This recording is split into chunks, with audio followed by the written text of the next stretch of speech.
Hi friends, ഇന്ന് ഒരു flight യാത്ര എങ്ങനെ ചെയ്യാം എന്നതിനെ പറ്റിയുള്ളൊരു വീഡിയോ ആണ്. അതായത് ആദ്യമായിട്ട് ഫ്ലൈറ്റിൽ യാത്ര ചെയ്യാൻ പോകുന്നവർക്ക് പ്രയോജനപ്പെടുന്ന രീതിയിൽ അത്യാവശ്യം അറിഞ്ഞിരിക്കേണ്ട കാര്യങ്ങളെ പറ്റിയൊക്കെയുള്ള ഒരു വീഡിയോയാണിത്. ആദ്യമായിട്ട് നമ്മൾ ഫ്ലൈറ്റ് യാത്ര ചെയ്യുമ്പോൾ നമ്മൾ ടിക്കറ്റ് ബുക്ക് ചെയ്യണം. അത് നമുക്ക് പല രീതിയിൽ ബുക്ക് ചെയ്യാതെ നമുക്ക് തനിയെ ബുക്ക് ചെയ്യാം. അതായത് Booking.com, സ്കൈ സ്കാനർ അങ്ങനെയൊക്കെ പറഞ്ഞ് കുറേ ആപ്ലിക്കേഷനുണ്ട്. അപ്പോൾ അതുവഴി നമുക്ക് തന്നെ ടിക്കറ്റ് ബുക്ക് ചെയ്യാവുന്നതാണ്. അല്ലെങ്കിൽ ഏത് ഫ്ലൈറ്റിലാണ് നമ്മൾ യാത്ര ചെയ്യാൻ ഉദ്ദേശിക്കുന്നത് വെച്ചാൽ അതിൻ്റെ തന്നെ എയർലൈൻസിൻ്റെ സൈറ്റ് വഴി നമുക്ക് വേണമെങ്കിലും ടിക്കറ്റ് ബുക്ക് ചെയ്യാം. അപ്പോൾ ഇത് രണ്ടും പറ്റാത്തവർക്ക് നമുക്ക് ട്രാവൽ ഏജൻസി വഴി നമുക്ക് ടിക്കറ്റ് എടുക്കാവുന്നതാണ്. വളരെ ഈസി ആയിട്ട് അവർ നമുക്ക് എടുത്തു തരും. പക്ഷേ ടിക്കറ്റ് ബുക്ക് ചെയ്യുമ്പോൾ നമ്മൾ പ്രത്യേകം ചെക്ക് ചെയ്യണം. അതായത് ഇപ്പം ഡൊമസ്റ്റിക് ആണെങ്കിലും ഇൻ്റർനാഷണൽ ആണെങ്കിലും നമ്മളെ പേരും നമ്മളിപ്പോൾ ഏതാണ് ID കാർഡ് കൊടുക്കുന്നത്. അതായത് ഇപ്പോൾ ഡൊമസ്റ്റിക് എന്ന് വെച്ച് കഴിഞ്ഞാൽ ഇന്ത്യക്ക് അകത്ത് തന്നെ നമ്മൾ യാത്ര ചെയ്യുന്നതിന് ഡൊമസ്റ്റിക് എന്ന് പറയുന്നത്. ഇപ്പം കൊച്ചിയിൽ നിന്ന് കോഴിക്കോടോ അല്ലെങ്കിൽ ഡൽഹിക്കോ അങ്ങനെയൊക്കെ പോകുന്നത് ഡൊമസ്റ്റിക്. ഇൻ്റർനാഷണൽ എന്ന് പറയുമ്പോൾ നമ്മൾ ഇന്ത്യയിൽ നിന്ന് വേറൊരു രാജ്യത്തോട്ട് പോകുന്നത്, അതാണ് ഇൻ്റർനാഷണൽ ഫ്ലൈറ്റ്. അപ്പോൾ ഏതിനാണെങ്കിലും നമ്മൾ കൊടുക്കുമ്പം ചിലപ്പം മിസ്റ്റേക്കുകളൊക്കെ വരാറുണ്ട്, അങ്ങനെ സംഭവിച്ചിട്ടുണ്ട്. അപ്പോൾ പേരും നമ്മൾ കൊടുക്കുന്ന IDയിലെ ഡീറ്റെയിൽസും എല്ലാം കറക്റ്റാണോ നമ്മൾ ടിക്കറ്റ് എടുത്തു കഴിയുമ്പോഴേ നമ്മളത് ചെക്ക് ചെയ്യണം. നമ്മൾ ഇപ്പോൾ ഡൊമസ്റ്റിക്കിനാണ് ടിക്കറ്റ് എടുക്കുന്നതെന്നുണ്ടെങ്കിൽ നമുക്കുള്ള ആധാർ കാർഡോ പാൻ കാർഡ്, ഡ്രൈവിംഗ് ലൈസൻസ്, പിന്നെ വോട്ടേഴ്സ് ID അങ്ങനെ ഏതെങ്കിലും ഒരെണ്ണം പ്രൂഫ് കാണിച്ചാണ് നമ്മൾ ടിക്കറ്റ് എടുക്കുന്നത്.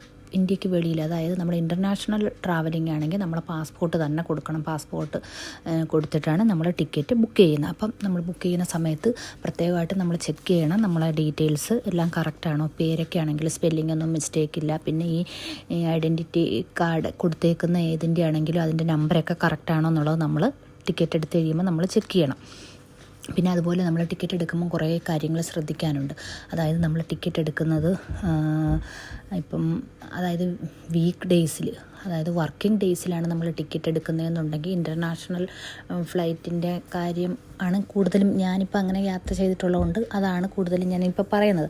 അപ്പോൾ അങ്ങനെയാകുമ്പോൾ നമുക്ക് അതിൻ്റെ ഫെയർ കുറച്ച് കുറഞ്ഞ് കിട്ടും. അതായത് ഈ വീക്കെൻഡിലൊക്കെ ഫ്രൈഡേ, സാറ്റർഡേ, സൺഡേയിലൊക്കെ ആകുമ്പോൾ നമുക്ക് റേറ്റ് ഭയങ്കര കൂടുതലായിരിക്കും. അതേസമയം ഈ വീക്ക് ഡേയ്സ്, വർക്കിംഗ് ഡേയ്സിലാകുമ്പോൾ നമുക്ക് റേറ്റ് കുറച്ച് അതിൻ്റെ പ്രൈസ് കുറച്ച് കുറഞ്ഞ് കിട്ടും ടിക്കറ്റിൻ്റെത്.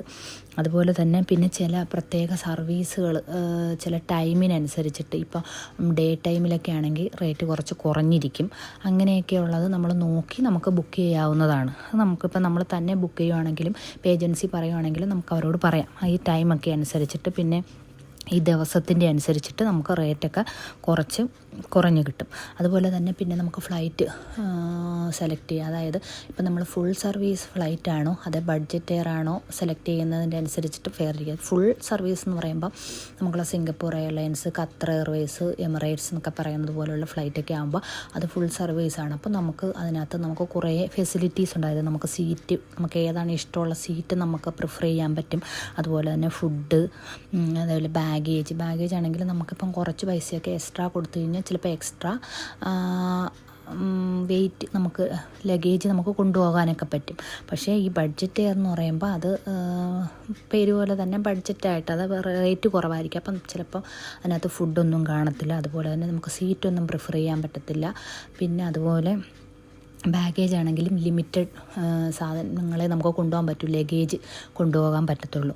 അങ്ങനെ നമുക്കുള്ള ഇഷ്ടം അനുസരിച്ച് നമുക്കുള്ള ഇതിൻ്റെ അനുസരിച്ചിട്ട് നമുക്ക് അങ്ങനെ ഫ്ലൈറ്റ് നമുക്ക് സെലക്ട് ചെയ്യാൻ പറ്റും. പിന്നെ അതുപോലെ തന്നെ ഈ ടിക്കറ്റ് ബുക്ക് ചെയ്യുമ്പം നമുക്ക് ചിലപ്പോൾ ഈ ഓഫറിലൊക്കെ ടിക്കറ്റ് കിട്ടാറുണ്ട്. ടിക്കറ്റ് അങ്ങനെ കിട്ടിക്കഴിയുമ്പോൾ അതിനൊക്കെ കുറച്ച് ഗുണങ്ങളും ദോഷവശങ്ങളും ഉണ്ട്. അതായത് ഇപ്പം നമ്മൾ സാധാരണ പോലെ ഒരു ടിക്കറ്റ് എടുക്കുകയാണെങ്കിൽ നമുക്കത് പോസ്റ്റ്പോൺ ചെയ്യാൻ പറ്റും. ഇപ്പോൾ എന്തെങ്കിലും ഒരു സാഹചര്യം ഉണ്ടായിട്ട്, പ്രത്യേക സാഹചര്യത്തിൽ നമുക്കിപ്പം ഒരാഴ്ചയും കൂടെ കഴിഞ്ഞിട്ട് മതി ടിക്കറ്റ്, അല്ലെങ്കിൽ ഒരാഴ്ചയും കൂടെ കഴിഞ്ഞേ നമ്മൾ ട്രാവൽ ചെയ്യുന്നുള്ളൂ എന്ന് വെക്കുകയാണെങ്കിൽ നമുക്ക് ടിക്കറ്റ് പോസ്റ്റ്പോൺ ചെയ്യാൻ പറ്റും. അല്ലെങ്കിൽ ഇപ്പം നമ്മൾ അന്ന് ട്രാവൽ ചെയ്യുന്നില്ല, നമുക്കത് ക്യാൻസൽ ചെയ്യണമെന്നുണ്ടെങ്കിൽ നമുക്ക് റീഫണ്ട് ഉണ്ടായിരിക്കും. പക്ഷേ ചിലപ്പോൾ നമുക്ക് ഈ ഓഫറിന് കിട്ടുന്നതോ ഈ ബഡ്ജറ്റ് എയറിനൊക്കെ എടുക്കുന്നതൊന്നും നമുക്ക് ക്യാൻസൽ ചെയ്ത് കഴിഞ്ഞാൽ നമുക്ക് റീഫണ്ടൊന്നും കാണത്തില്ല. അതുപോലെ തന്നെ പോസ്റ്റ്പോൺ ചെയ്യാനോ പറ്റത്തില്ല.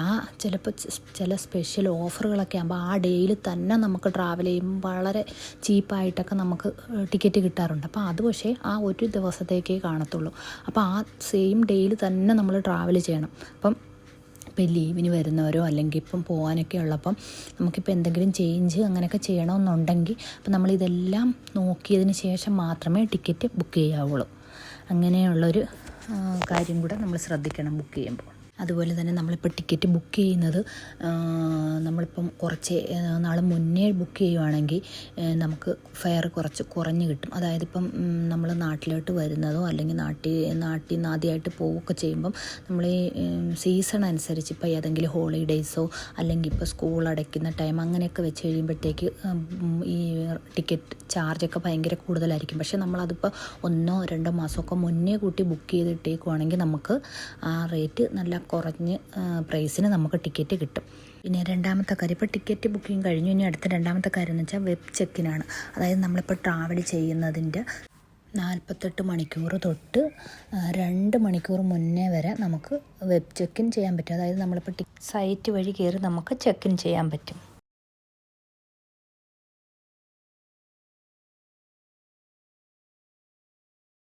ആണെങ്കിലും ഓരോ ഫ്ലൈറ്റിൻ്റെ അനുസരിച്ചിട്ട് അതിൻ്റെ പോളിസി അനുസരിച്ച് വ്യത്യാസം ഉണ്ടായിരിക്കും. അടുത്തത് എന്ന് പറയുന്നത് അപ്പോൾ നമ്മൾ എയർപോർട്ടിൽ എത്തുന്നതിനാണ്. അപ്പം നമ്മൾ എങ്ങനെയാണ് എയർപോർട്ടിൽ എത്തുന്നത്? അതായത് ഇപ്പം നമ്മൾ ഡൊമസ്റ്റിക്കിലാണ് ട്രാവൽ ചെയ്യാനായിട്ട് പ്ലാൻ ചെയ്ത് ഡൊമസ്റ്റിക് ഫ്ലൈറ്റ് ആണെങ്കിൽ നമ്മൾ കുറഞ്ഞത് ഒരു 2 മണിക്കൂർ മുന്നെയെങ്കിലും എയർപോർട്ടിൽ എത്തിയിരിക്കണം. അതായത് നമ്മൾ ഡിപ്പാർച്ചറിന് 2 മണിക്കൂർ മുന്നെയെങ്കിലും എത്തിയിരിക്കണം. അത് ഇൻ്റർനാഷണൽ ഫ്ലൈറ്റ് ആണെങ്കിൽ നമ്മൾ 3 മണിക്കൂർ മുന്നേ എയർപോർട്ടിൽ റിപ്പോർട്ട് ചെയ്തിരിക്കണം എന്നാണ്.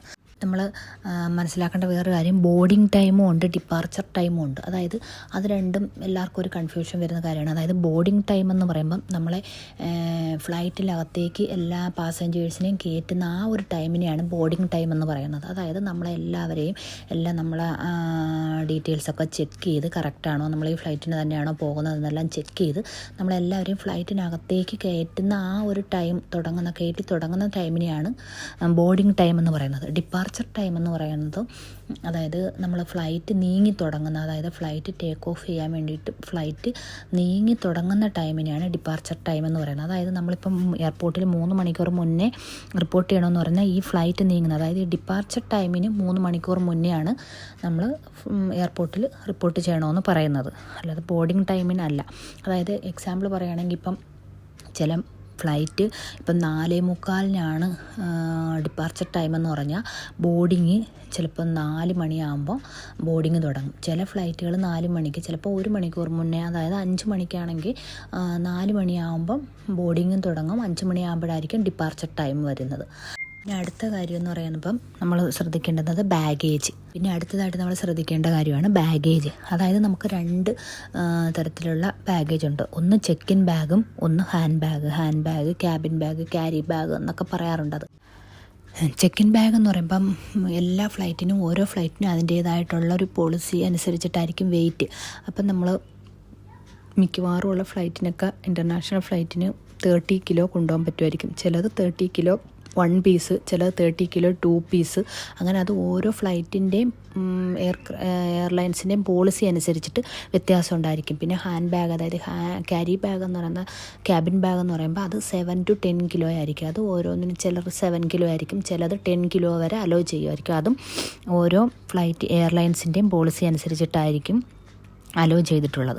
പിന്നെ നമ്മൾ പ്രത്യേകിച്ച് ഈ മിഡിൽ ഈസ്റ്റിൽ, അതായത് ഗൾഫ് രാജ്യങ്ങളിലോട്ടൊക്കെ യാത്ര ചെയ്യുമ്പോഴത്തേക്ക് ഈ വെയിറ്റ് എന്ന് പറയുമ്പോൾ വെയിറ്റ് കൺസെപ്റ്റാണ്. അതായത് എത്ര കിലോ നമുക്ക് കൊണ്ടുപോകാൻ പറ്റും എന്നുള്ളതിനെ ഡിപ്പെൻഡ് ചെയ്താണ് ഓരോ വരുന്നത് മിഡിൽ ഈസ്റ്റിൽ.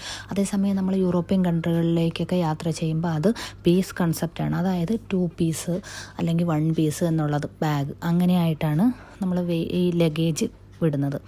അതുപോലെ ചിലയിടത്ത് കാർട്ടനകത്ത് സാധനമൊക്കെ കൊണ്ടുപോകും. ചില ഫ്ലൈറ്റുകളിൽ അത് അലൗഡാണ്, ചില ഫ്ലൈറ്റുകളിൽ അത് അലൗഡല്ല. പക്ഷേ ഇപ്പോൾ ചിലപ്പോൾ നമ്മൾ ഇത് കാർട്ടനിലൊക്കെ സാധനം കൊണ്ടുപോയി കഴിഞ്ഞാൽ അവിടെ ചെല്ലുമ്പോഴാണ് പറ്റില്ലെന്ന് പറഞ്ഞു കഴിഞ്ഞാൽ അതൊരു ബുദ്ധിമുട്ടാണ്. അതുകൊണ്ട് കഴിവതും പെട്ടി തന്നെ ഉപയോഗിക്കാനായിട്ട്, നമ്മൾ പെട്ടി തന്നെ കൊണ്ടുപോകാനായിട്ട് ശ്രമിക്കുക. പിന്നെ അല്ലെങ്കിൽ നമ്മൾ പോകുന്നതിന് മുന്നേ നമ്മൾ തന്നെ ടിക്കറ്റ് എടുത്തതാണെങ്കിൽ നമുക്ക് അവരുടെ എയർലൈൻസിൻ്റെ വെബ്സൈറ്റിൽ പോയി നമുക്ക് ചെക്ക് ചെയ്യാൻ പറ്റും. അല്ലെങ്കിൽ ഏതെങ്കിലും ട്രാവൽ ഏജൻസിയിൽ ചോദിച്ചു കഴിഞ്ഞാൽ അവർ കൃത്യമായിട്ട് നമുക്കതിനെക്കുറിച്ചുള്ള ഡയറക്ഷൻ തരുന്നതായിരിക്കും.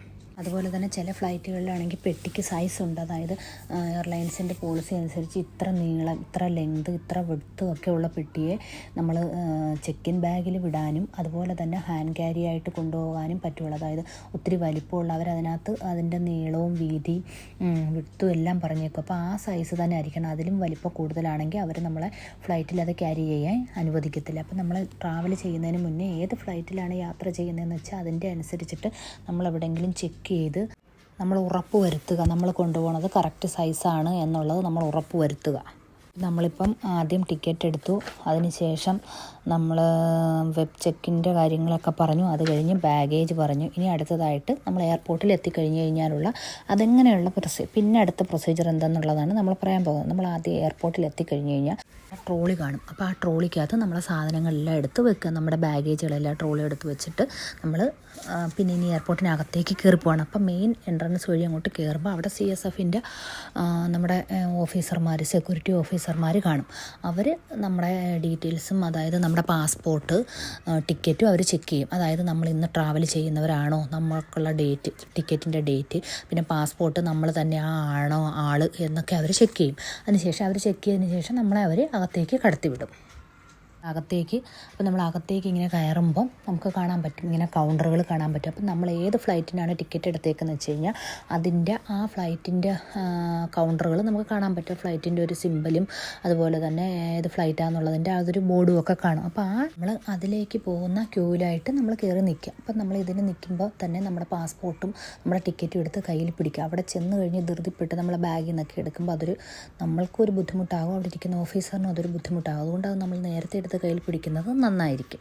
നമ്മളാ നിൽക്കുന്നതാണ് ചെക്ക് ഇൻ കൗണ്ടർ. അപ്പോൾ ആ ചെക്ക് ഇൻ കൗണ്ടറിൽ നമുക്ക് നമ്മുടെ പാസ്പോർട്ടും നമ്മളെ ടിക്കറ്റ് നമ്മളവിടെ കൊടുക്കുക. അപ്പോൾ അവരതെല്ലാം നോക്കി വെരിഫൈ ചെയ്തതിന് ശേഷം നമ്മുടെ ചെക്ക് ഇൻ ബാഗ്, അതായത് നമ്മുടെ ലഗേജ് ബാഗ് അവർ അവിടെ വെച്ച് അത് ചെക്ക് ചെയ്യും, വെയിറ്റൊക്കെ ചെക്ക് ചെയ്യും. അതുപോലെ തന്നെ അതിന് ശേഷം അതിനകത്ത് നമുക്ക് എന്തൊക്കെ സാധനങ്ങളുണ്ട്, കൊണ്ടുപോകാൻ പറ്റാത്തതായിട്ട് വല്ലതും ഉണ്ടോ എന്നൊക്കെ അവർ ചോദിക്കും. അതായത് ഇപ്പം mobile phone, battery, power bank അങ്ങനത്തെ സാധനങ്ങളൊന്നും ഈ ലഗേജിൽ അലൗഡല്ല. അപ്പോൾ അങ്ങനത്തെ സാധനങ്ങളൊക്കെ ഉണ്ടോ എന്നൊക്കെ അവരൊന്നും കൂടെ കൺഫേം ചെയ്യും നമ്മളോട് ചോദിച്ചിട്ട്. അതിനുശേഷം അതിനകത്ത് അവർ ഒരു ടാഗൊക്കെ ചെയ്ത് അതുപോലെ തന്നെ ഒരു ബാർകോഡൊക്കെ ഒട്ടിക്കും. അതായത് നമ്മളിപ്പം ഇന്നടത്തുനിന്ന് ഇന്നടത്തേക്ക് യാത്ര ചെയ്യുകയാണെന്നുള്ളതിൻ്റെ ഒരു ബാർകോഡിൻ്റെ സ്റ്റിക്കറൊക്കെ ഒട്ടിക്കും. അതൊക്കെ ഒട്ടിച്ചതിന് ശേഷം ആ ലഗേജ് ബാഗ് ഒരു ബെൽറ്റിലൂടെ അങ്ങ് ഫ്ലൈറ്റിലേക്ക് പോകാനായിട്ട് അങ്ങ് പോകും. പിന്നെ ആ ലഗേജ് നമ്മൾ എവിടെയാണ് നമ്മൾ ഡെസ്റ്റിനേഷൻ, അതായത് നമ്മൾ എവിടത്തേക്കാണ് പോകണത് അവിടെ ചെന്ന് കഴിഞ്ഞാൽ പിന്നെ ആ ലഗേജ് നമുക്ക് കിട്ടത്തുള്ളൂ. അതുപോലെ തന്നെ നമ്മുടെ ഹാൻഡ് ബാഗും ചിലപ്പോൾ അവർ വെയിറ്റ് അവിടെ ചെക്ക് ചെയ്യാൻ പറയും. ചെക്ക് ചെയ്ത് കഴിഞ്ഞിട്ട് അതിന് ഒരു ടാഗൊക്കെ നമുക്ക് ഇട്ട് തരും. അതായത് അവർ ചെക്ക് ചെയ്തു എന്ന് കാണിക്കുന്നതിന് വേണ്ടിയിട്ട് ഒരു ടാഗൊക്കെ തരും. അതിന് ശേഷം നമുക്ക് അവിടുന്ന് ഇത് കഴിഞ്ഞ് കഴിയുമ്പോഴേക്കും അപ്പോൾ ഈ സമയം തന്നെ നമുക്ക് അവരോട് പറയാം, ഇപ്പം നമുക്ക് ഏതെങ്കിലും സീറ്റ്, ഇപ്പോൾ ബഡ്ജറ്റ് എയർ ആണെങ്കിൽ പോലും നമുക്കിപ്പോൾ അവരോട് ചോദിക്കാം, ഇപ്പം നമുക്ക് വിൻഡോ സീറ്റ് വേണം അല്ലെങ്കിൽ സൈഡിലെ സീറ്റ് വേണം എന്നുണ്ടെങ്കിൽ നമുക്ക് അവരോട് പറഞ്ഞു കഴിഞ്ഞാൽ ഇപ്പം അങ്ങനെ വേക്കൻ്റ് ആയിട്ടുണ്ട്, അവൈലബിൾ ആണ് എന്നുണ്ടെങ്കിൽ നമുക്ക് അവരത് ആ സീറ്റ് നമുക്ക് അറേഞ്ച് ചെയ്ത് തരുന്നതായിരിക്കും. അല്ല ഇപ്പോൾ കുട്ടികളെയൊക്കെ കൊണ്ട് പോവുകയാണെന്നുണ്ടെങ്കിൽ നമുക്ക് അവരോട് പറഞ്ഞാൽ അതിനനുസരിച്ച് കുറച്ചുകൂടെ സ്പേസ് ഉള്ളിടത്തോട്ട് തരാൻ പറയുകയാണെങ്കിൽ സീറ്റ് അതിൻ്റെ അവൈലബിലിറ്റി അനുസരിച്ചിട്ട് നമുക്ക് അവരതൊക്കെ അറേഞ്ച് ചെയ്ത് തരുന്നതായിരിക്കും ആ സമയം നമ്മൾ അവരോട് പറയുകയാണെങ്കിൽ. അപ്പോൾ അവിടുന്ന് നമുക്ക് പാസ്പോർട്ടെല്ലാം ചെക്ക് ചെയ്തതിന് ശേഷം നമുക്ക് ബോർഡിംഗ് പാസ് കിട്ടും. അപ്പോൾ ബോർഡിംഗ് പാസിൻ്റെ അകത്ത് പുറകിലായിട്ടാണ് നമുക്ക് നമ്മുടെ ലഗേജിനകത്ത് ഒട്ടിച്ച ആ ബാർകോഡ് സ്റ്റിക്കർ, അത് പോലത്തെ ഒരെണ്ണം നമ്മുടെ ഈ ബോർഡിംഗ് പാസിൻ്റെ പുറകിൽ അവർ ഒട്ടിച്ചു തരും. അപ്പോൾ നമുക്കിപ്പോൾ എത്ര പീസ് ഉണ്ടെങ്കിലും ചില ഫ്ലൈറ്റിനൊക്കെ ഇപ്പം കുവൈറ്റ് എയർവേസിനൊക്കെ ആണെങ്കിൽ നമുക്ക് ചില സമയത്തൊക്കെ 46 കിലോ വരെ കൊണ്ടുപോകാൻ പറ്റും. അപ്പോൾ 23 ആയിട്ടുള്ള 2 പീസായിട്ടാണ് നമുക്കുള്ള ലഗേജ് നമുക്ക് കൊണ്ടുപോകാൻ പറ്റുന്നത്. അപ്പോൾ അങ്ങനെയാകുമ്പോൾ 2 പീസ്. അപ്പോൾ ആ 2 പീസിൽ ഒട്ടിക്കുന്നതിൻ്റെ ഓരോ കോപ്പി നമ്മളെ ഈ ബോർഡിംഗ് പാസിൻ്റെ പുറകിലും അവർ ഒട്ടിച്ച് തരും. അപ്പോൾ നമ്മൾ ബോർഡിംഗ് പാസ് അവിടെ നിന്നെല്ലാം കഴിഞ്ഞ് ബോർഡിംഗ് പാസ് തന്നു കഴിയുമ്പോൾ നമ്മളിത് ചെക്ക് ചെയ്യണം, എത്ര പീസ് നമുക്കുള്ള സാധനങ്ങൾ വിട്ടു ലഗേജിൽ. അപ്പോൾ അത്രയും തന്നെ നമ്മളെ ഈ ബോർഡിംഗ് പാസിൻ്റെ പുറകിൽ ആ സ്റ്റിക്കർ അവർ ഒട്ടിച്ചിട്ടുണ്ടോ എന്നൊക്കെ നമ്മൾ ഒന്ന് ചെക്ക് ചെയ്യണം. കാരണം നമുക്ക് അഥവാ നമ്മുടെ ലഗേജ് മിസ്സായി കഴിഞ്ഞാൽ ഈ ഒരു സ്റ്റിക്കർ വെച്ചിട്ടാണ് നമുക്കത് ക്ലെയിം ചെയ്ത് പിന്നെ എവിടെ ഉണ്ടോ എന്നൊക്കെ നമുക്ക് ചെക്ക് ചെയ്യാനും നമുക്ക് തിരിച്ച് കിട്ടാനും സഹായിക്കുന്നതിന് വേണ്ടിയിട്ടാണ് ആ 2 എത്ര പീസ് ഉണ്ടെന്ന് വെച്ചാൽ അത്രയും തന്നെ നമുക്ക് അതിൻ്റെ ബോർഡിംഗ് പാസിൻ്റെ പുറകിൽ ആ സ്റ്റിക്കർ നമുക്ക് ഒട്ടിച്ച് തരുന്നത്. അപ്പോൾ നമ്മളതൊന്നും ചെക്ക് ചെയ്യണം, നമുക്ക് വിട്ടതിൻ്റെ അത്രയും തന്നെ ഇതിനകത്ത് ഒട്ടിച്ചിട്ടുണ്ടോ എന്നൊക്കെ. എന്നിട്ട് പിന്നെ പിന്നെ അപ്പോൾ ആ ബോർഡിംഗ് പാസ് തരും. ബോർഡിംഗ് പാസ് തരുമ്പോൾ ആ ബോർഡിംഗ് പാസിനകത്ത് നമ്മുടെ പേര്, നമ്മളിപ്പം എവിടെ നിന്ന് എങ്ങോട്ടത്തേക്കാണ് പോകുന്നത്, നമ്മളെ സീറ്റ് നമ്പർ, നമ്മളെ ഗേറ്റ് നമ്പർ എല്ലാം അതിനകത്തുണ്ടായിരിക്കും. ഡേറ്റും ഒക്കെ ഉണ്ടായിരിക്കും. അപ്പം നമുക്ക് അതൊക്കെ ഒന്ന് ചെക്ക് ചെയ്യണം, എല്ലാം കറക്റ്റ് തന്നെയാണോ എന്നുള്ളത് നമുക്ക് ചെക്ക് ചെയ്യാൻ പറ്റും. അതുപോലെ തന്നെ നമ്മളിപ്പം ട്രാൻസിറ്റൊക്കെ, അതായത് നമ്മളിപ്പം നാട്ടിൽ നിന്ന് ഇപ്പം ഞാൻ കുവൈറ്റിലോട്ട് വരുവാണ്. അങ്ങനെ വരുമ്പം ചിലപ്പോൾ ഞാൻ വേറെ ഏതെങ്കിലും ഒരു രാജ്യത്ത് ഇറങ്ങിയതിന് ശേഷം അവിടെ നിന്നാണ് പിന്നെ വേറെ ഫ്ലൈറ്റിന് കുവൈറ്റിലോട്ട് വരുവാണെങ്കിൽ നമ്മൾ ഈ ചെക്ക് ഇൻ കൗണ്ടറിൽ നിന്ന് നമുക്ക് 2 ബോർഡിംഗ് പാസ് കിട്ടും. അതായത് ഇപ്പം ഞാൻ തിരുവനന്തപുരത്ത് നിന്ന് ഇപ്പം ഖത്തർ എയർവേസിനാണെങ്കിൽ ഞാൻ ഖത്തറിൽ വന്നിറങ്ങും, ഖത്തറിൽ നിന്ന് പിന്നെ കുവൈറ്റിനേക്കുള്ളത്. അപ്പം നമുക്ക് 2 ബോർഡിംഗ് പാസ്സാണ് കിട്ടുന്നത്. അതായത് ഒന്ന് തിരുവനന്തപുരത്ത് നിന്ന് ഖത്തറിലേക്കും, അടുത്തത് ഖത്തറിൽ നിന്ന് കുവൈറ്റിലേക്കും ഉള്ളത്. അങ്ങനെ 2 ബോർഡിംഗ് പാസ് കിട്ടും. അതേസമയം നമ്മൾ ഡയറക്റ്റ് ഫ്ലൈറ്റ് ആണെങ്കിൽ 1 ബോർഡിംഗ് പാസ്സേ കിട്ടത്തുള്ളൂ, തിരുവനന്തപുരത്ത് നിന്ന് ഡയറക്റ്റ് കുവൈറ്റ്. അങ്ങനെയായിരിക്കും. അപ്പം നമ്മൾ ആ ബോർഡിംഗ് പാസും ചെക്ക് ചെയ്യണം. അതുപോലെ തന്നെ നമുക്ക് അവർ പറഞ്ഞു തരും അതായത് ഇതിപ്പം തിരുവനന്തപുരത്ത് നിന്ന് ഖത്തറിലേക്കും ഇത് ഖത്തറിൽ നിന്ന് കുവൈറ്റിലേക്കാണെന്ന് നമുക്ക് കൃത്യമായിട്ട് അവർ പറഞ്ഞു തരും. ഒരു ഫ്ലൈറ്റ് ആണെങ്കിൽ, ഡയറക്റ്റ് ഫ്ലൈറ്റ് ആണെങ്കിൽ നമുക്ക് 1 ബോർഡിംഗ് പാസ്സും ആയിരിക്കും കിട്ടുന്നത്.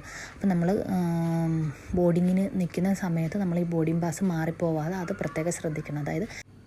അതുപോലെ തന്നെ നമ്മളിപ്പോൾ ലഗേജ് വിട്ട് നമ്മളിപ്പം ട്രാൻസിറ്റ് ഉണ്ട്, അതായത് നമ്മളിപ്പോൾ കണക്ഷനാണ് പോണത്, ഒരിടത്ത് വേറൊരു രാജ്യത്ത് ഇറങ്ങിയിട്ടാണ് പോകണമെങ്കിൽ പോലും നമ്മുടെ ഇൻ്റർനാഷണൽ ട്രാവലിങ്ങിനൊക്കെ, അതായത് ഇപ്പം ഒരു രാജ്യത്തും വേറെ രാജ്യത്ത് പോകുന്നതിനുള്ളത് നമുക്ക് ലഗേജ് നമ്മളിപ്പം കണക്ഷൻ ആണെങ്കിൽ പോലും നമ്മളിപ്പം ആദ്യം നമ്മളവിടെ കൊണ്ടുവന്ന് ലഗേജ് ചെക്ക് ഇൻ കൗണ്ടറിൽ കൊടുത്തു കഴിഞ്ഞാൽ പിന്നെ നമ്മൾ എവിടെയാണ് ഫൈനൽ ഡെസ്റ്റിനേഷൻ എന്ന് വെച്ചാൽ, നമ്മൾ എവിടെയാണ് പോകുന്നതെന്ന് വെച്ചാൽ അവിടെ ഇറങ്ങുമ്പോൾ മാത്രമേ നമ്മുടെ ലഗേജ് നമുക്ക് കിട്ടത്തുള്ളൂ. അല്ലാതെ ഒരു ഫ്ലൈറ്റിൽ നിന്ന് മാറി അടുത്തതിനകത്ത് നമ്മൾ ണ്ടെങ്കിൽ അവരത് എയർപോർട്ടിൽ നിന്ന് തന്നെ ഡയറക്റ്റ് അവരത് ഫ്ലൈറ്റ് മാറ്റി വിട്ടോളും. നമ്മൾ പിന്നെ അത് ഇടയ്ക്ക് എടുക്കുകയോ ഒന്നും വേണ്ട, അവർ തന്നെ അതെല്ലാം മാനേജ് ചെയ്തോളും.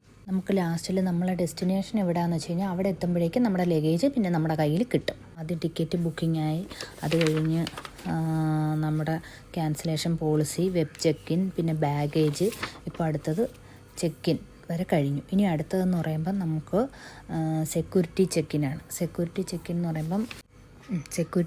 പറയുമ്പം നമ്മുടെ എല്ലാ ഐറ്റംസ്, അതായത് നമ്മളെ കയ്യിൽ, പിന്നെ നമ്മളെ കയ്യിലെന്ന് പറയുന്നത് നമ്മുടെ ഹാൻഡ് ബാഗ്, അതായത് നമ്മളെ ക്യാബിൻ ബാഗ് എന്ന് പറയുന്ന ആ ഒരു ബാഗ് മാത്രമേ പിന്നെ നമ്മുടെ കയ്യിൽ കാണത്തുള്ളൂ. പിന്നെ ചെറിയ ഒരു ബാഗ് നമ്മൾ അത്യാവശ്യം നമ്മുടെ ഡോക്യുമെൻറ്റ്സ് ഒക്കെ വെക്കാൻ വേണ്ടിയിട്ട് നമ്മുടെ കയ്യിൽ വെക്കാം, അതിനൊന്നും കുഴപ്പമൊന്നുമില്ല. അധികം ഭാരമൊന്നും ഇല്ലാത്ത രീതിക്കുള്ള ചെറിയൊരു ബാഗ്. അപ്പം നമ്മൾ ആ ബാഗുകളെല്ലാം നമ്മൾ സെക്യൂരിറ്റി ചെക്കിന് വേണ്ടിയിട്ട് അതിനകത്ത് നമുക്കൊരു സ്കാനറുണ്ട്. അതിനകത്തൂടെ നമ്മുടെ സകല സാധനങ്ങളും നമ്മുടെ കയ്യിലുള്ളതെല്ലാം നമ്മൾ അതിനകത്തൂടെ സ്കാനിങ്ങിൽ വിടണം. അപ്പം നമ്മളെ കുഞ്ഞ് സാധനങ്ങൾ, അതായത് നമ്മുടെ പേഴ്സ്, പാസ്പോർട്ട്, പിന്നെ ബെൽറ്റ്, തലയിൽ ഇപ്പോൾ ഇരുമ്പിൻ്റെ മെറ്റലായിട്ടുള്ള ക്ലിപ്പുകളോ അല്ലെങ്കിൽ വാച്ച്, മൊബൈല്, എല്ലാ സാധനങ്ങളും നമ്മൾ ഈ ട്രെയിൽ വെക്കണം. നമ്മളെ കയ്യിൽ നമുക്കുള്ള പാസ്പോർട്ടും നമ്മളെ ബോർഡിംഗ് പാസ് മാത്രമേ വെക്കാൻ പാടുള്ളൂ. ചിലപ്പോൾ പാസ്പോർട്ടും ഈ ട്രെയിൽ വെക്കാൻ അവർ പറയാറുണ്ട്, ബോർഡിംഗ് പാസ് മാത്രമേ നമ്മളെ കയ്യിൽ വെക്കാൻ അവർ സമ്മതിക്കാറുള്ളൂ. അപ്പം ഈ സാധനങ്ങളെല്ലാം, ഷൂ, ബെൽറ്റ്, ഇതെല്ലാം സാധനങ്ങളും നമ്മൾ ഊരി ഈ ട്രെയിൽ വെക്കണം. അത് വെച്ച് കഴിഞ്ഞിട്ട് അത് ആ സ്കാനറിലൂടെ കടന്നു പോകുന്ന സമയത്ത് തന്നെ അതിൻ്റെ ഇപ്പുറത്ത് വേറെ നമുക്ക് കടന്നു പോകാനായിട്ടൊരു സ്കാനിങ് മെഷീനുണ്ട്. അപ്പോൾ ആ സ്കാനറിലൂടെ നമ്മളെ കടത്തിവിടും. അപ്പോൾ ആ സ്കാനറിലൂടെ നമ്മളെ കടത്തിവിടുമ്പോൾ വീണ്ടും എന്തെങ്കിലും മെറ്റൽ സാധനങ്ങളുണ്ടെങ്കിൽ ഒരു മെറ്റൽ ഡിറ്റക്ടറാണത്. അപ്പോൾ അതിനകത്ത് മെറ്റൽ സാധനങ്ങളുണ്ടെങ്കിൽ അതിനകത്തൊരു അലാം കേൾക്കും. അപ്പോൾ ആ അലാം കേട്ട് കഴിഞ്ഞ് കഴിഞ്ഞാൽ അതിൻ്റെ അപ്പുറത്ത് തന്നെയായിട്ട് ഒരു ചെറിയ ഒരു ഏരിയ ഉണ്ട്. അപ്പോൾ ഇപ്പോൾ മെയിലാണെങ്കിൽ അവരവിടെ വെച്ച് തന്നെ ചെക്ക് ചെയ്യും, ഫീമെയിലാണെങ്കിൽ അതിനകത്ത് കയറ്റിയിട്ട് നമ്മൾ വീണ്ടും അവരൊന്നും കൂടെ വേറൊരു സ്കാനിങ്ങിൻ്റെ ഒരു മെറ്റൽ ഡിറ്റക്ടർ വെച്ചിട്ട് നമ്മുടെ ഫുൾ ബോഡി അവർ ഫ്രണ്ടും ബാക്കും എല്ലാം അവർ ചെക്ക് ചെയ്യും. അത് കഴിഞ്ഞ് ഒന്നുമില്ലെന്ന് അവർക്ക് ഉറപ്പായതിന് ശേഷം നമ്മളോട് വന്നിട്ട് നമ്മുടെ സാധനങ്ങൾ കളക്ട് ചെയ്യാനായിട്ട് പറയും. അപ്പോൾ ഈ സ്കാനറിലൂടെ കടന്നുപോയ സാധനങ്ങളെല്ലാം അപ്പോൾ അവിടെ ട്രെയിൽ ഉണ്ടായിരിക്കും. അപ്പോൾ എന്തെങ്കിലും അഥവാ നമ്മളെ ബാഗിൽ അവർക്ക് ഡൗട്ട് തോന്നിയിട്ടുണ്ടെങ്കിൽ നമ്മളെ കൂടെ ചോദിച്ചിട്ട് നമ്മുടെ ഫ്രണ്ടിൽ വെച്ച് തന്നെ അവരത് ഓപ്പൺ ചെയ്യും. അപ്പോൾ അതായത് നമ്മൾ ഈ കൊണ്ടുപോകാൻ പാടില്ലാത്ത ഈ പിന്നുകൾ, ക്ലിപ്പ്, നെയിൽ കട്ടർ, അങ്ങനത്തെ എന്തെങ്കിലുമൊക്കെ സാധനങ്ങൾ അതിനകത്ത് കണ്ടിട്ടുണ്ടെങ്കിൽ അവരത് ഒന്നുകൂടെ ചെക്ക് ചെയ്തിട്ട് ഒന്നുമില്ല എന്ന് ഷുവർ ആയതിന് ശേഷം നമ്മളോട് എടുത്ത് പൊയ്ക്കോളാൻ പറയും. അപ്പം നമ്മൾ ഇവിടുന്ന് ഈ സെക്യൂരിറ്റി ചെക്കിൻ്റെ അവിടെ നിന്ന് പോകുന്നതിന് മുന്നേ നമ്മുടെ സാധനങ്ങളെല്ലാം ഉണ്ട്. ഇപ്പം മൊബൈല്, വാച്ച്, ബെൽറ്റ്, ഈ സാധനങ്ങളെല്ലാം ഉണ്ടോ എന്ന് കൺഫേം ചെയ്ത് എല്ലാം എടുത്തു എന്ന് ഉറപ്പാക്കിയതിന് ശേഷം മാത്രമേ സെക്യൂരിറ്റി ചെക്കിൻ വിട്ട് നമ്മൾ പോകാൻ പാടുള്ളൂ. അതുപോലെ നമ്മളിപ്പോൾ സെക്യൂരിറ്റി ചെക്കിൻ കഴിഞ്ഞ് നമ്മൾ എന്തെങ്കിലും സാധനം മിസ്സായി പോയി കഴിഞ്ഞാൽ തിരിച്ച് വന്നെടുക്കണമെങ്കിൽ വളരെ ബുദ്ധിമുട്ടാണത്. വളരെ വീണ്ടും നമ്മൾ ഏതെങ്കിലും ഓഫീസർമാരോട് പറഞ്ഞ് അവരുടെ പെർമിഷൻ എടുത്തതിന് ശേഷം നമുക്ക് തിരിച്ച് വന്ന് ഈ സാധനം കളക്ട് ചെയ്യാൻ പറ്റും. അതുമാത്രമല്ല, ചിലപ്പോൾ നമ്മൾ തിരിച്ചു വരുമ്പോൾ ആ സാധനം അവിടെ ഉണ്ടായെന്നും ഇരിക്കണമെന്നില്ല, നമ്മളത് നഷ്ടപ്പെട്ടു പോയെന്നിരിക്കും. അപ്പോൾ അതുകൊണ്ട് നമ്മളിവിടെ ഈ കൗണ്ടർ വിട്ട് പോകുന്നതിന് മുന്നേ തന്നെ നമ്മളതെല്ലാ സാധനങ്ങളും ഉണ്ടെന്ന് ഉറപ്പ് വരുത്തിയതിന് ശേഷം മാത്രം നമ്മൾ മുന്നോട്ട് പോവുക. പിന്നെ അടുത്ത ഘട്ടം എന്ന് പറയുന്നതാണ് നമ്മുടെ എമിഗ്രേഷൻ. അതായത് ഇൻ്റർനാഷണൽ ട്രാവലിങ്ങിന് മാത്രമേ എമിഗ്രേഷൻ്റെ ആവശ്യമുള്ളൂ. എമിഗ്രേഷൻ്റെ നമ്മളിപ്പം നാട്ടിൽ നിന്ന് ഇപ്പം ജോലിക്കൊക്കെ പോവുകയാണെങ്കിൽ അവർ എമിഗ്രേഷൻ ഓഫീസർ നമ്മളോട് ചോദിക്കും എന്തിനു പോകുന്നു, എവിടെയാണ് പോകുന്നത്, എത്ര നാളത്തേക്കാണ് എന്നൊക്കെ നോക്കി അവർ വിസയെ കാര്യങ്ങളെല്ലാം ചെക്ക് ചെയ്യും. എന്തെങ്കിലും ഡൗട്ടൊക്കെ ഉണ്ടെങ്കിൽ അതിൻ്റെ കാര്യങ്ങൾ നമ്മളോട് അവർ ചോദിക്കും. അപ്പം നമ്മൾ കറക്റ്റായിട്ട് മറുപടി പറയുക. പിന്നെ ഈ എമിഗ്രേഷൻ്റെ അവിടെ നിന്നാണ് നമ്മളിപ്പം എക്സിറ്റ് ആകുന്നു എന്നുള്ള, നമ്മളിപ്പം പുറത്തേക്ക് പോകുന്നു എന്നുള്ളതിൻ്റെ സ്റ്റാമ്പ് അടിച്ച് തരുന്നത്. അപ്പോൾ അത് ഡേറ്റും ടൈമും ഒക്കെ അടിച്ച് നമ്മൾ എമിഗ്രേഷൻ്റെ സ്റ്റാമ്പ് അടിച്ച് തരും. അപ്പോൾ നമ്മൾ സ്റ്റാമ്പ് അടിച്ച് കിട്ടിയതിന് ശേഷം പാസ്പോർട്ട് ചെക്ക് ചെയ്യുക, ഡേറ്റ് കറക്റ്റാണോ, സ്റ്റാമ്പ് അടിച്ചിട്ടുണ്ടോ എന്നൊക്കെ ഉള്ളത്. കാരണം മുന്നേ നമ്മളിപ്പോൾ ഒരാളായിട്ട് യാത്ര ചെയ്യുമ്പോൾ അങ്ങനെ മിസ്സിങ് ഒന്നും വരാറില്ല. പക്ഷേ ഇപ്പോൾ ഫാമിലി ആയിട്ട് 2-3 കുട്ടികളും പിന്നെ അച്ഛനും അമ്മയൊക്കെ ആയിട്ട് 4-5 പേരാകുമ്പം ചിലപ്പോൾ ചിലതിനകത്തൊക്കെ നമ്മളിങ്ങനെ എക്സിറ്റ് ആയിട്ടുള്ള സ്റ്റാമ്പ് ചെയ്യാൻ മറന്നു പോകും. അങ്ങനെയൊക്കെ വരുന്ന സാഹചര്യങ്ങൾ നടന്നിട്ടുണ്ട്, മുന്നേയൊക്കെ അങ്ങനെ സംഭവിച്ചിട്ടുണ്ട്. അപ്പോൾ അതുകൊണ്ട് നമ്മളിപ്പോൾ ഫാമിലിയൊക്കെ ആയിട്ടാണ് പോകുന്നതെങ്കിൽ അങ്ങനെ ചെക്ക് ചെയ്യുന്നത് നന്നായിരിക്കും. ഒറ്റയ്ക്കാണെങ്കിൽ അങ്ങനെ സംഭവിക്കാനുള്ള ചാൻസ് വളരെ കുറവാണ്. എന്നാലും നമ്മൾ ജസ്റ്റ് ഒന്ന് ചെക്ക് ചെയ്യുക. അപ്പോൾ എമിഗ്രേഷന് ശേഷം പിന്നെ അടുത്തതെന്ന് പറയുന്നത് കസ്റ്റംസാണ്. അതായത് ഇപ്പം നമ്മൾ നാട്ടിൽ നിന്ന് എവിടേക്കെങ്കിലും പോവുകയാണെങ്കിലും അവിടെ നിന്ന് തിരിച്ച് നാട്ടിലോട്ട് വരുവാണെങ്കിലും നമ്മളിപ്പം ഗോൾഡ് അല്ലെങ്കിൽ ഇപ്പം കറൻസി ഒക്കെ കൊണ്ടുവരുവാണെങ്കിൽ അതിപ്പം നമുക്ക് കൊണ്ടുവരുന്നതിനൊരു നമുക്ക് ഇത്ര അളവിൽ കൊണ്ടുവരാം എന്നുള്ള ഒരു നിയമമുണ്ട്. എന്നാലും നമ്മളെ സേഫ്റ്റിക്ക് വേണ്ടിയിട്ട് ഇപ്പം നമ്മൾ നാട്ടിൽ നിന്ന് ഇങ്ങോട്ട് പോകുമ്പം ഇപ്പോൾ ഏതെങ്കിലും ഗൾഫ് രാജ്യത്തോട്ട് അല്ലെങ്കിൽ വേറെ എവിടേക്കെങ്കിലും പോകുമ്പോൾ നമ്മളെ കയ്യിൽ ഗോൾഡ് എത്രത്തോളം ഉണ്ട് എന്നുള്ളതിൻ്റെത് നമുക്ക് കസ്റ്റംസിൻ്റെ അവിടെ കാണിച്ചു കഴിഞ്ഞാൽ നമ്മൾ അവർക്ക് അവിടെ വെയിറ്റൊക്കെ നോക്കി എത്ര ഗ്രാം ഉണ്ട് എന്നുള്ളതെല്ലാം നോക്കിയിട്ട് നമുക്കൊരു പേപ്പർ തരും, കസ്റ്റംസിൻ്റെ പേപ്പർ. അപ്പോൾ ആ പേപ്പർ നമ്മുടെ കയ്യിലുണ്ടെങ്കിൽ തിരിച്ച് ഇപ്പോൾ എത്ര വർഷം കഴിഞ്ഞിട്ടായാലും നമ്മൾ തിരിച്ച് പോകുമ്പോൾ നമുക്ക് ഈ പേപ്പർ നമ്മളെ കയ്യിലുണ്ടെങ്കിൽ നമുക്ക് ഈ സ്വർണം കൊണ്ട് തിരിച്ചു പോകാം. അത് സേഫാണ്, അപ്പം കുഴപ്പമൊന്നും ഉണ്ടാവില്ല. അപ്പം നമുക്ക് അങ്ങനെ ഒരു പേപ്പർ ഉണ്ടെങ്കിൽ അത് വളരെ നല്ലതാണ്. നമുക്ക് തിരിച്ചു പോകുമ്പോൾ ഇത് സേഫായിട്ട് നമുക്ക് കൊണ്ടുപോകാൻ പറ്റും. ഇത്രയും നമ്മൾ കൊണ്ടുവന്നത് തന്നെയാണ് തിരിച്ചു കൊണ്ടുപോകുന്നത്. അപ്പോൾ അങ്ങനെ എന്തെങ്കിലുമൊക്കെ കസ്റ്റംസിൻ്റെ ഇപ്പം ഇതേപോലെ ഗോൾഡോ അല്ലെങ്കിൽ കറൻസിയോ എന്തെങ്കിലുമൊക്കെ കൊണ്ടുപോകുന്നുണ്ടെങ്കിൽ നമുക്ക് കസ്റ്റംസിൻ്റെ നിന്ന് ക്ലിയറൻസ് വാങ്ങിയിട്ട് അവരവിടെ നിന്ന് നമുക്ക് എഴുതി സീലൊക്കെ ചെയ്ത ഒരു പേപ്പർ നമുക്ക് തരുന്നതായിരിക്കും. അങ്ങനെ ഒന്നും സാധനമൊന്നും കൊണ്ടുപോകാനില്ലെങ്കിൽ കസ്റ്റംസിൻ്റെ ക്ലിയറൻസിൻ്റെ ഒന്നും ആവശ്യമില്ല. അപ്പോൾ ഇത്രയും കാര്യങ്ങൾ കഴിഞ്ഞ് കഴിയുമ്പോൾ, അതായത് ആദ്യം ടിക്കറ്റ് ബുക്കിങ്, അത് കഴിഞ്ഞ് വെബ് ചെക്കിൻ, പിന്നെ baggage, check in counter, security check in, emigration, customs. അപ്പോൾ ഇത്രയും കാര്യങ്ങൾ കഴിഞ്ഞ് കഴിഞ്ഞാൽ നമ്മൾ ഏകദേശം എയർപോർട്ടിലുള്ള പ്രൊസീജിയർ ഒരു പകുതി മുക്കാലോളം നമ്മൾ കഴിഞ്ഞു. പിന്നെ അടുത്തതിന് നമ്മൾ ഫ്ലൈറ്റിലേക്ക് കയറാൻ വേണ്ടിയിട്ട് പോകണം. അപ്പോൾ നമ്മുടെ ബോർഡിംഗ് പാസിൽ ഓൾറെഡി നമ്മളെ ഗേറ്റ് നമ്പർ ഒക്കെ ഉണ്ട്. അപ്പോൾ അതിന് അനുസരിച്ച് നമ്മളിപ്പോൾ ഉള്ളിലേക്ക് കിടക്കുമ്പോൾ അവിടെ എല്ലാം നമുക്ക് ഈ LED സ്ക്രീനുകൾ കാണാൻ പറ്റും. LED സ്ക്രീനിൽ കൂടെ അപ്പോൾ ഏതൊക്കെ ഫ്ലൈറ്റുകൾ വന്നു, ഏതൊക്കെ പോകുന്നുണ്ട്, അപ്പോൾ അതിൻ്റെ ടൈമിങ്, ഗേറ്റ് നമ്പർ എല്ലാം നമുക്കതിനകത്ത് അറിയാൻ പറ്റും. അപ്പോൾ അതുപോലെ തന്നെ നമ്മളിപ്പോൾ ഏത് ഗേറ്റിലാണ് നമുക്ക് പോകേണ്ടതെന്നുള്ളതിൻ്റെ സൈൻ ബോർഡുകൾ, ഗേറ്റിൻ്റെ ബോർഡ് നമ്പറുകൾ ഇങ്ങനെ അവിടെ എഴുതി വെച്ചിട്ടുണ്ടായിരിക്കും. അപ്പോൾ അതിലിങ്ങനെ ആരോ മാർക്കിട്ട് അങ്ങോട്ട് വലത്തോട്ട് ഇടത്തോട്ട് അല്ലെങ്കിൽ മുകളിലേക്ക്, അപ്പോൾ ലിഫ്റ്റ് വഴിയൊക്കെ നമുക്ക് കയറിപ്പോകാൻ പറ്റും. അഥവാ നമുക്ക് എന്തെങ്കിലും ഡൗട്ട് ഉണ്ടെങ്കിൽ എയർപോർട്ടിനകത്ത് അവരുടെ സ്റ്റാഫുകൾ ഒരുപാട് പേര് കാണും. അപ്പോൾ ആരോട് നമുക്ക് ചോദിച്ചു കഴിഞ്ഞാലും നമുക്ക് എന്തെങ്കിലും ഡൗട്ട് ഉണ്ടെങ്കിൽ ആരും നമുക്കത് ക്ലിയർ ചെയ്ത് തരുന്നതായിരിക്കും. അപ്പോൾ നമ്മൾ കൃത്യമായിട്ട് ഗേറ്റിൽ നമ്മൾ പോയി ഇരിക്കുക, നമ്മുടെ ഗേറ്റിൽ. പിന്നെ നമ്മൾ ഈ സൈൻ ബോർഡുകൾ നമ്മൾ ഇടയ്ക്ക് ശ്രദ്ധിക്കണം. കാരണം ചില സമയത്ത് ചില സാഹചര്യങ്ങളിൽ നമുക്ക് തന്നേക്കുന്ന ഗേറ്റ് വ്യത്യാസം വരും. ഇപ്പം നമുക്ക് ഗേറ്റ് നമ്പർ 3 അല്ലെങ്കിൽ ഗേറ്റ് നമ്പർ 4 എന്നൊക്കെ പറഞ്ഞു കഴിഞ്ഞാൽ ചിലപ്പോൾ അത് ആ ഗേറ്റൊന്നും ആയിരിക്കില്ല. സമയമാകുമ്പോഴേക്കും ചിലപ്പോൾ എന്തെങ്കിലും സാഹചര്യങ്ങൾ കൊണ്ട് ഗേറ്റ് നമ്പർ മാറിയൊക്കെ വരും. അപ്പോൾ എപ്പോഴും അനൗൺസ്മെൻ്റൊക്കെ ചെയ്യുമ്പോൾ നമ്മളത് ശ്രദ്ധിക്കണം, എന്താണ് പറയുന്നത്. അപ്പം നമ്മളെ ബാധിക്കുന്ന കാര്യമല്ല എന്നോർത്ത് നമ്മൾ ആ ഗേറ്റിൽ പോയിരുന്ന് അവിടെ തന്നെ ഇരിക്കുകയല്ലാതെ നമ്മൾ ഈ പറയുന്നതൊക്കെ ശ്രദ്ധിക്കണം. അതുപോലെ തന്നെ നമ്മൾ ആ LED സ്ക്രീനിൽ നമ്മൾ നോക്കുക. ഇപ്പം നമുക്കത് നോക്കാൻ അറിയത്തില്ല, അങ്ങനെയാണെങ്കിൽ ആരോടെങ്കിലും നമുക്ക് ചോദിച്ചു കഴിഞ്ഞാലും അവർ കൃത്യമായിട്ട് നമുക്ക് പറഞ്ഞു തരും. ചിലപ്പം ഗേറ്റ് നമ്പറൊക്കെ മാറി വരുന്നതോ ഒക്കെ, അതൊക്കെ നമ്മൾ ഇടയ്ക്ക് ശ്രദ്ധിക്കണം. അതുപോലെ നമ്മൾ ഈ ഗേറ്റിൽ വന്നിരിക്കുമ്പോൾ നമുക്ക് വേണമെങ്കിൽ ലോഞ്ച് യൂസ് ചെയ്യാം. ഇപ്പം നമ്മുടെ നാട്ടിൽ തന്നെ ഡെബിറ്റ് കാർഡോ ക്രെഡിറ്റ് കാർഡോ ഒക്കെ ഉണ്ട്. അല്ലെങ്കിൽ നമ്മളിപ്പോൾ ഇൻ്റർനാഷണൽ ട്രാവൽ ചെയ്യുന്നവരാണെങ്കിൽ നമ്മൾ ഏത് രാജ്യത്തുള്ളവരാണെന്ന് വെച്ചാൽ ആ കാർഡൊക്കെ ഉപയോഗിച്ചിട്ട് നമുക്ക് ലോഞ്ച് യൂസ് ചെയ്യാൻ പറ്റും. ഇൻ്റർനാഷണൽ കാർഡുകളൊക്കെ ആണെങ്കിൽ ലോഞ്ച് ഫ്രീ ആണ്.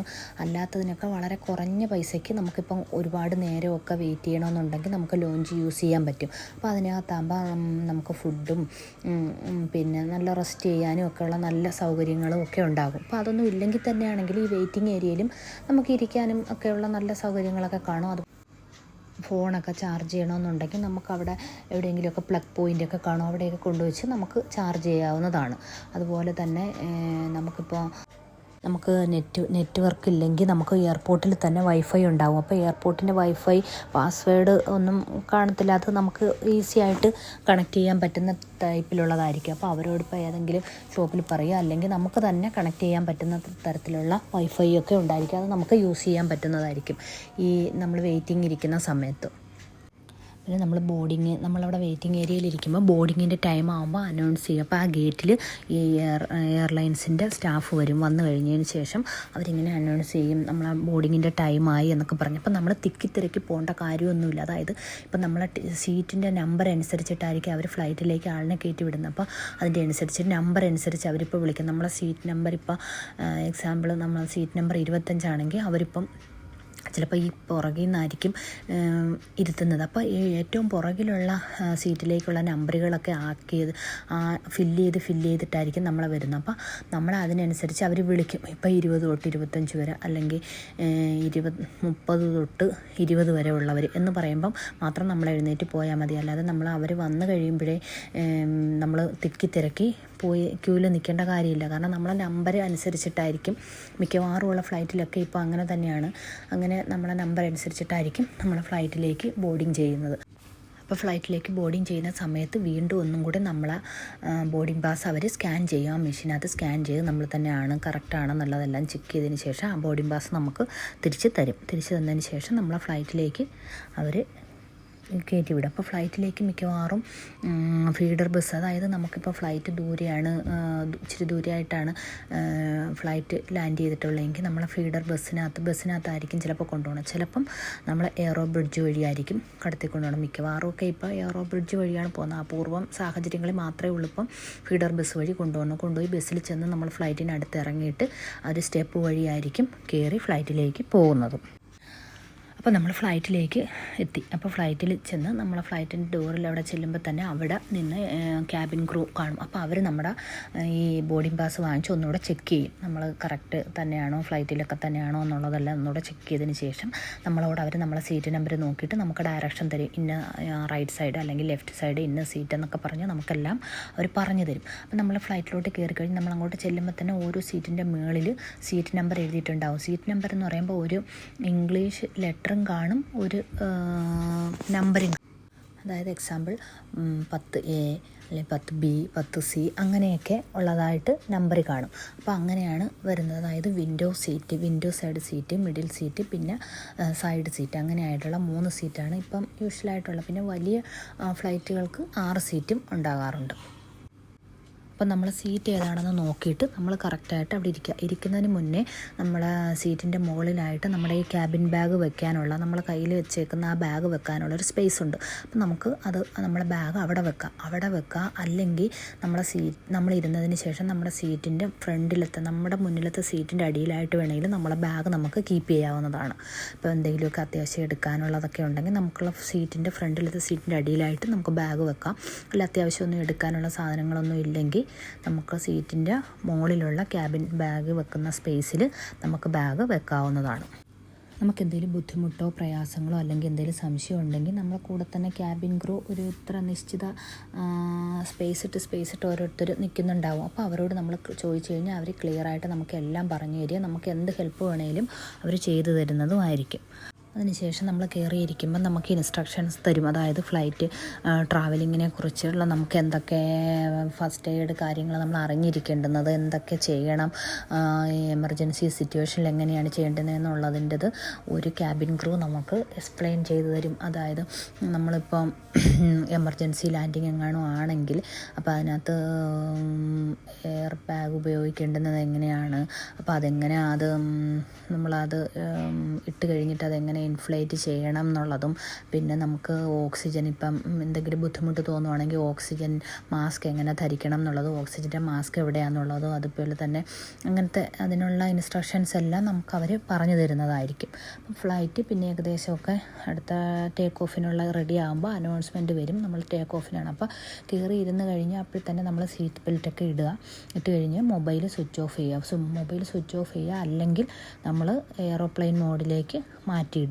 പിന്നെ ഫ്ലൈറ്റ് പൊങ്ങിയതിന് ശേഷം ഏകദേശം ഒരു ലെവലിലൊക്കെ എത്തിക്കഴിഞ്ഞ് കഴിയുമ്പോൾ, അതായത് അതിങ്ങനെ പൊങ്ങി ടേക്ക് ഓഫ് ചെയ്യുമ്പോൾ ചരിഞ്ഞ് പോയി കഴിഞ്ഞ് ഒരു മുകളിലെത്തി ഒരു കറക്റ്റ് ഒരു പൊസിഷനിലൊക്കെ എത്തിക്കഴിഞ്ഞ് കഴിയുമ്പോഴത്തേക്ക് നമുക്ക് ഫുഡൊക്കെ അലോ ഉള്ള, അതായത് ഫുൾ സർവീസുള്ള ഫ്ലൈറ്റൊക്കെ ആണെങ്കിൽ നമുക്ക് ഫുഡൊക്കെ അപ്പം തൊട്ട് സെർവ് ചെയ്യാൻ തുടങ്ങും അവർ. അല്ലെങ്കിൽ ഇപ്പം ബഡ്ജറ്റ് എയർവേസ് ആണെങ്കിലും നമുക്ക് ഫുഡ് നമുക്ക് ടിക്കറ്റ് ബുക്ക് ചെയ്യുന്നതിൻ്റെ കൂട്ടത്തിൽ തന്നെ നമുക്ക് ബുക്ക് ചെയ്യാം. അപ്പോൾ ആ സമയത്തുള്ള ഫുഡാണെങ്കിലും ചിലരൊക്കെ ഓർഡർ ചെയ്യും. അങ്ങനെയുള്ളവർക്ക് അന്നേരം ഫുഡൊക്കെ കൊടുക്കും. പിന്നെ നമുക്ക് ഫ്ലൈറ്റിൽ നമുക്കിപ്പോൾ തണുപ്പൊക്കെ സ്വതവേ ഫ്ലൈറ്റിനകത്ത് ഇച്ചിരി തണുപ്പ് കൂടുതലാണ്. അങ്ങനെയാണെങ്കിൽ നമുക്ക് ബ്ലാങ്കറ്റൊക്കെ ചോദിക്കുക, അവർ ബ്ലാങ്കറ്റൊക്കെ നമുക്ക് പ്രൊവൈഡ് ചെയ്യുന്നതായിരിക്കും.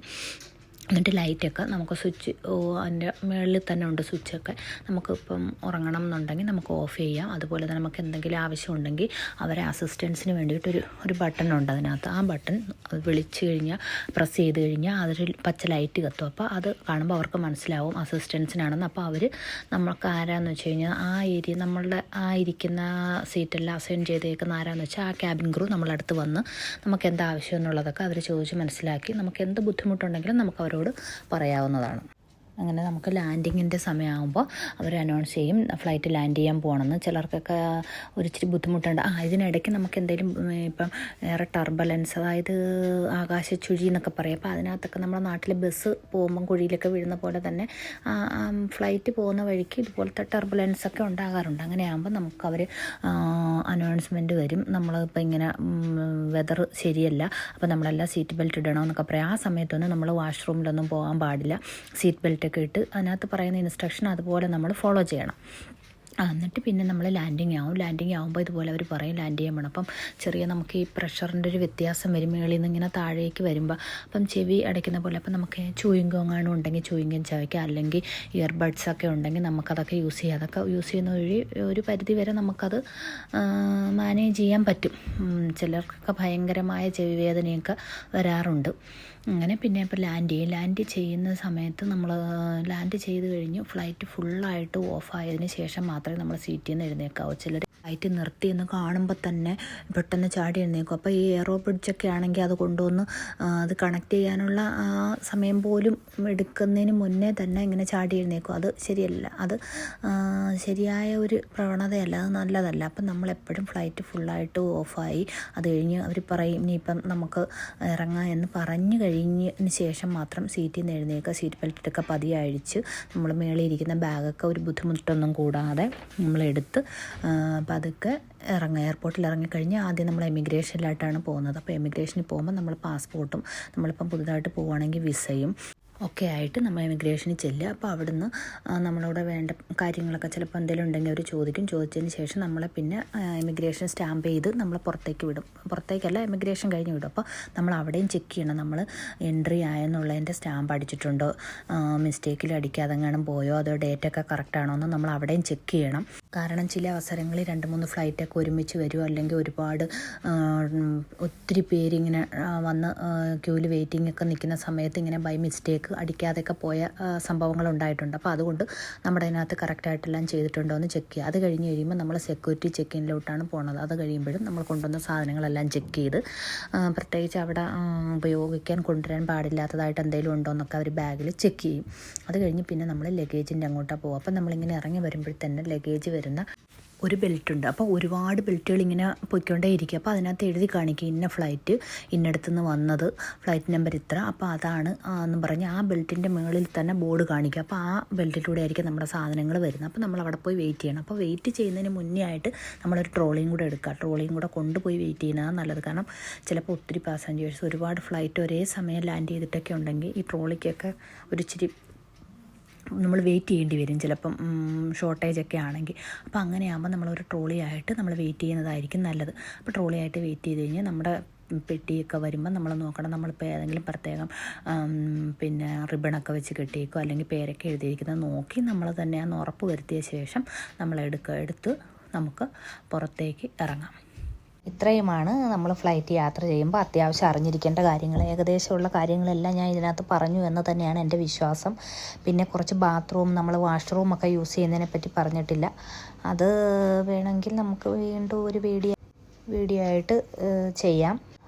ആദ്യമായിട്ട് ഫ്ലൈറ്റ് യാത്ര ചെയ്യുന്നവർക്ക് വേണ്ടി എന്നുള്ള പോലെയാണ് ഞാനിതിപ്പോൾ ഇങ്ങനത്തെ ഒരു വീഡിയോ ഇട്ടേക്കുന്നത്. അങ്ങനെ ആദ്യമായിട്ട് പോകുന്നവർക്ക് ഇത് വളരെ പ്രയോജനപ്രദമാകുമെന്ന് കരുതുന്നു. താങ്ക്